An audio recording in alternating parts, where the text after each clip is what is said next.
I see guys in ministry at whatever level, the highest levels to, what seems to be very low stat, anyone, Hmm. and they don't have people that they can just hang out with, that will tease them, that will joke with them, that they're on a text thread with, that, hey, who are you going to go and watch a game with or whatever you're in? Right.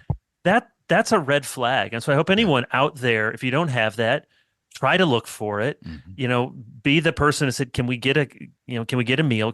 And if you have those friendships that have been around a long time, try not to lose them. I mean, Yeah. that's one gift for all the problems with our phones. One gift is it's never been easier to have some kind of communication with people at a distance. And I'm thankful for you Yeah. brothers in that. Yeah, indeed. Yeah. So, I mean, I'm sure all of you have read statistics about men in ministry and high levels of loneliness and isolation. Some of it has to do with what Carl named earlier. We tend to be a little mobile. I mean, there are some pastors that go and stay someplace for 45 years, but that's exceedingly rare. Most of us have several major moves in our lifetimes.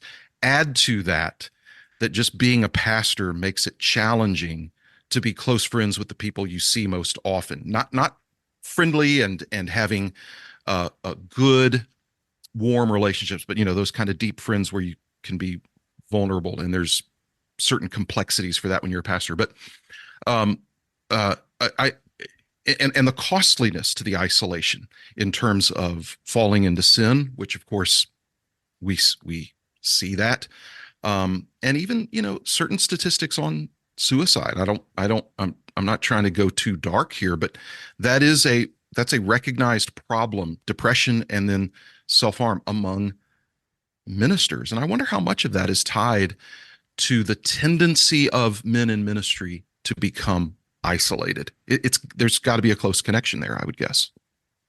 Yeah, no, you're absolutely right. And I think, what's complexifying all of that is the pastoral dynamic. You really can have friends in your church, but you're Hmm. right. There always is a layer of complexity. Hmm. And let's be honest, sometimes it's the fault of us men or pastors to not be comfortable with peers. We're Right. used to certain unidirectional kind of relationships. So people who are we've lost the ability to do that. Sometimes there's pastors are just weird dudes who don't know how to have a real conversation That's right. and talk to people. And then I know you've written about this, Carl, and you alluded to it earlier, the psychologizing. I think men in particular, because every relationship has become, there's our whole culture has a sexual overlay to everything. I remember somebody writing, it's hard to watch The Lord of the Rings and the deep friendship between Sam and Frodo. And from our 21st century, you look and you think, oh, people say, well, was that supposed to be a homosexual relationship? It's like we don't even have a Right. category for what deep, close male friendship.